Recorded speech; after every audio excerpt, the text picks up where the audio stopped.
तो देश के अगले राष्ट्रपति सीपी राधाकृष्णन होंगे। उपराष्ट्रपति चुनाव में एनडीए प्रत्याशी सीपी राधाकृष्णन ने कल जीत हासिल की। सीपी राधाकृष्णन को 452 वोट मिले, जबकि इंडिया गठबंधन के प्रत्याशी बी सुदर्शन रेड्डी को 300 ही वोट मिले। हालांकि कांग्रेस ने दावा किया था कि उनके 315 सांसद वोट डालने पहुंचे थे।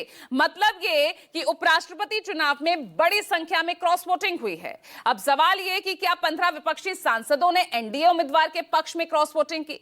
अब ऐसे में सवाल ये भी कि क्या इंडिया गठबंधन में भी बागी तैयार हो रहे हैं। आज यही होगा सवाल। चर्चा के लिए खास मेहमान और ग्राउंड जीरो से सहयोगी भी जुड़ गए हैं। उनका परिचय आगे कराऊंगी, लेकिन पहले किस तरह के बयान सामने आए हैं इस पूरे मामले को लेकर पहले वो सुनिए। 14% की बढ़ोतरी रिजल्ट के अंदर है।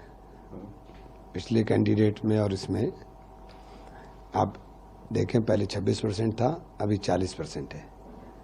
तो अपोजिशन तो गेन ही कर रहा है, अपोजिशन लूज थोड़ी कर रहा है। इस तरह का माहौल देश के अंदर बना हुआ है, निश्चित रूप से परिवर्तन आएगा। ये गठबंधन ने पूरी ताकत लगा करके चुनाव को मैनेज करने का काम किया। सरकार ने पूरा कोशिश की, उसके बावजूद भी वो बहुत डेंट दे नहीं पाए। मुझे लगता है कांग्रेस हताश हो गई है। एक के बाद एक 11 वर्ष से जो उनको पराजय हुई है, उससे उनके नेतृत्व में भी अब कोई आत्मविश्वास नहीं रहा। और मुझे तो बड़ा दुख हुआ जब मैंने उनकी श्री सीपी राधाकृष्णन जी को बधाई देने के बदले उनकी आलोचना सुनी और उनके रवैये के बारे में अनाप शनाप उनके बातें सुन के मुझे ध्यान में आया कि अब कांग्रेस पार्टी का पतन कोई रोक नहीं सकता। भाजपा एनडीए चुनाव नहीं लड़ता, स्टेट मशीनरी चुनाव लड़ी है उनके बिहाफ में।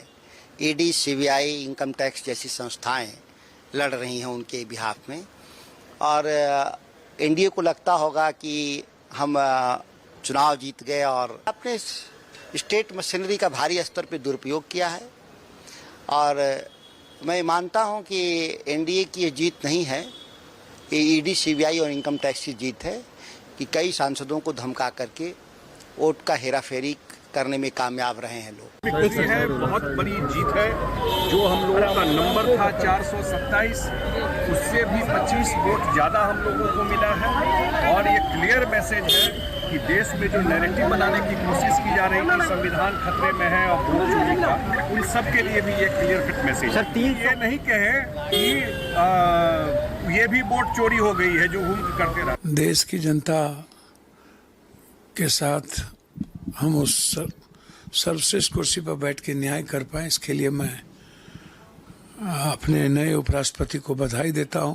जहां तक सवाल है क्रॉस वोटिंग का, ये दुर्भाग्य है, मुझे ऐसी उम्मीद नहीं थी। 12 से 25 लोग क्रॉस वोटिंग करेंगे और बीजू जी, तेलंगाना, बादल जी मदद करना ही हो गया। ये लोग तो मदद ही कर दिए, बैक हो जाएंगे। राजनीति में या तो आर या तो पार। यह देश मुद्दों पर लड़ने वाले और निर्णय लेने वालों के साथ होता है, ऐसे लोगों के साथ नहीं होता।